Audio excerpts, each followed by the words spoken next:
டேஸ்டியான எண்ணெய் கத்திரிக்காய் குழம்பு எப்படி செய்யலாம்னு பார்க்கலாம் வாங்க. நான் கத்திரிக்காயை முழுசா போட போறேன். காம்ப கட் பண்ணிட்டு அதையும் கொஞ்சம் நல்லெண்ணெய் ஊற்றி கத்திரிக்காய் நல்லா ப்ரௌன் கலரா வர வர கொஞ்சம் நல்லா வதக்குங்க.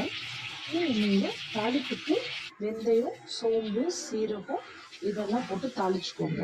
இதுக்கு தேவையான வெங்காயம், 4 பல் பூண்டு நல்லா பொன்னிறமா வர வரைக்கும் நல்லா வதக்குங்க. கூட குழம்புக்கு தேவையான தக்காளி ஆட் பண்ணி நல்லா வதக்குங்க.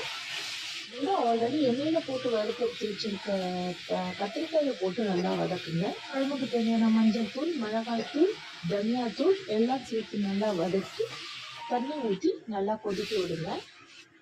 குழம்புக்கு தேவையான ஒரு நெல்லிக்காய் சைஸ் அளவான புளி எடுத்து அதை நல்லா கரைச்சு அதையும் ஊற்றிக்கோங்க. குழம்பு நல்லா கொதிச்சிட்டு இருக்கு. இப்போ நம்ம ஒரு மிக்சி ஜார்ல தேங்காய், சோம்பு, சீரகம் இது மூணையும் சேர்த்து அரைச்சு அந்த அரவையை எடுத்து நம்ம இந்த குழம்போட ஊற்ற போறோம்.